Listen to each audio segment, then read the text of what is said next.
Bro, being 37 and realizing that you grew up around idiots is a hard pill to swallow.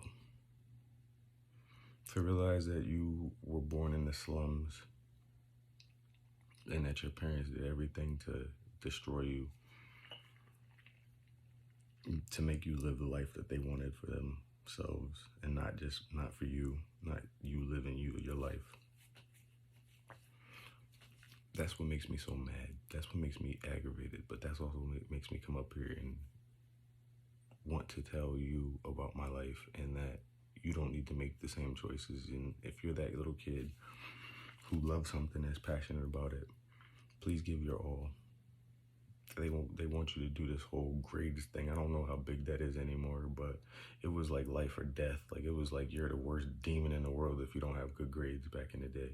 And in all actuality, grades are just a small amount of life. They said, oh, it's your character. No, it has nothing to do with your character. Like I got abusive parents. How's that? Their character is not my character. It's just that I don't have time because I don't want to hear their mouth. If I sit down in one place, I got to hear their shit. So it's not character. It's not the fact that it's just that I never had time to actually sit down and figure out how to study. So it doesn't mean I'm a demon, I'm an asshole, this isn't that, I'm cocky or arrogant or whatever have you. No, it's none of that. But if you weren't so stuck in your white ways, you would understand that there are other people that are going through things that you may have never experienced. So I'm here right now speaking on how I went to Notre Dame, West Haven, Catholic school, back in 2003 to 2006, graduated there. And I was an elite basketball player, but I would show flashes because the coach will always make plays about the white kids. And then mock you and be like, why you go from 22 points to 2 points? Because you made all the plays to him.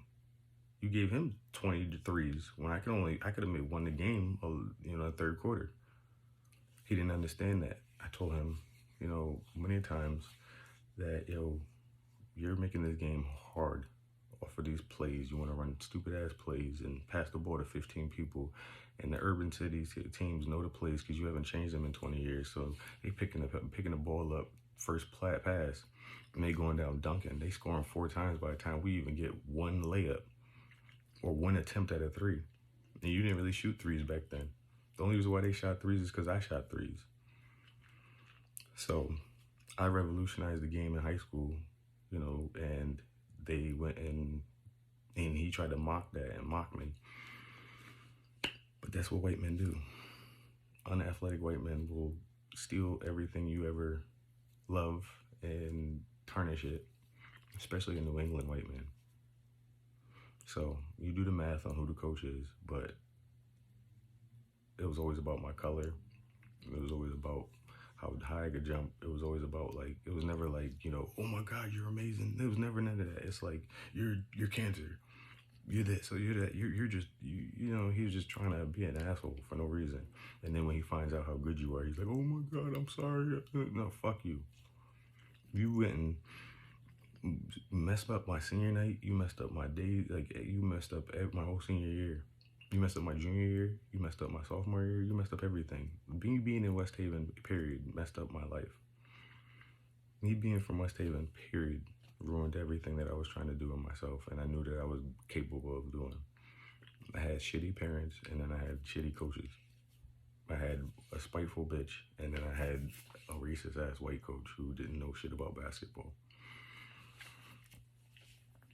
He would over here complain about my boy's hair. He was like, yo, you gotta braid that, he would make a practice all about how the black kid had his hair out.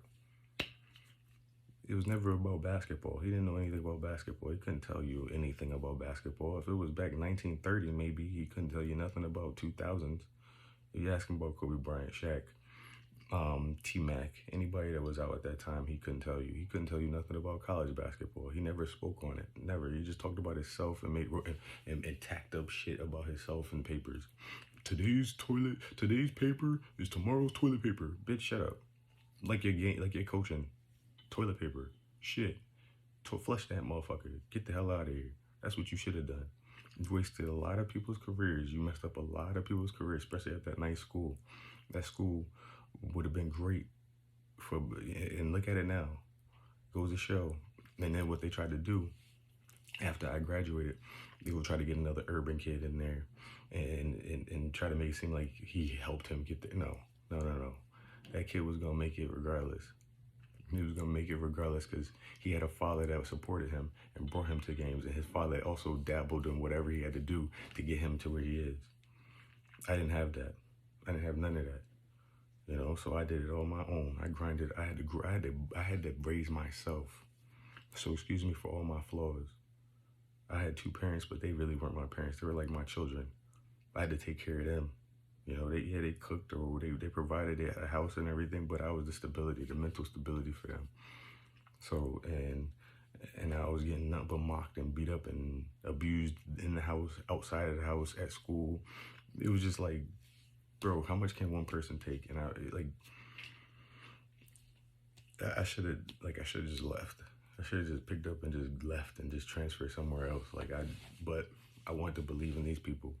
I wanted to believe that this coach would actually see the value that I had and how I was passing to everybody, how I could average 50 points a game. But I'm gonna go ahead and just make these little kids look good. I looked at the paper. I had everybody averaging 12 points. As soon as I got off, I broke my foot. They wasn't averaging shit. I made the game easy for everybody, and he didn't want to notice that because I was black. So I'm tired of holding in the secrets. I'm tired of being nice. I just want to let you know that Notre Dame 2003 and 2000 to 2006, I was being abused by my coach, by my family, by my town, by the girl I was dealing with. It was just craziness. It was craziness. So you got an asshole out of me, and that's what the game needs. That's what it's missing right now. Everybody in the NBA plays how I played back then. I had dudes calling me talking about Kobe Bryant playing just like you. I know, because he knows me. He was supposed to come pick me. He was going to pick me up after the bullshit. We played exactly the same. Everything with me was the same. When I walked on the court, it was a Kobe Bryant, Jordan-esque type presence. Everybody knew that. Everybody felt that, especially when I got off, when I started going off. My coach wanted to not believe that. He hated the fact that it was a black man. He wanted to be the white man. That's exactly why he went and had the other white boy. He put the white boy out there and had him running and all this stuff up the hills and all this other stuff because he had to try to make it look like I was just something, that I was just a bad person. No, you're a horrible coach. And you boosted up the white kid. That's what the school want to do. That's what your sponsors want. Even when we sophomore year, we went to the basketball banquet, and the sponsor, all he did was talk about me. He was like, "Oh, Marcus over here talking to the urban kid. The urban." All he wanted to say is the niggers. That's all he wanted to say. That school is mad racist, and like making them look good with titles and all that other stuff. That's wild. That's wild to me. But you know what? Some of those people actually that work there are good people. Like the coach. Coach Shea is a dope dude. He's a great dude. But he didn't speak up. He didn't speak up when he saw me getting abused by the coach. He just sat back and curled up like a little hoe. So I'm not saving nobody no more. I want my just due, and I got followers for it, subscribers for it. So I'm gonna keep on going, and I'm gonna, make my living off of something that I'm gonna get back at doing something. I don't really care. I just want to make sure that I let these people know that you drive me, you motivate me.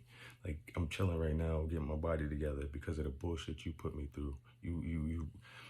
You wanted to make it seem like I was a bad person, and I never sold a drug, held a gun, never did none of that stuff. I had to go to the military to hold a gun. I've served the country. I did more than anybody that probably went to that school. And then they disrespected me. My heart was pure. I had a good heart, and I meant well, and I mean well. And everybody who knew me knew that I was a dope ass dude. Yeah, I was just going through things like any other West Haven kid, any other kid, and it's just. You wanted to make it out that I was a thug and I was a gangster, and you're wrong. So now I'm going to be the maximum version of the thug and gangster I could be, and just be up here telling the truth.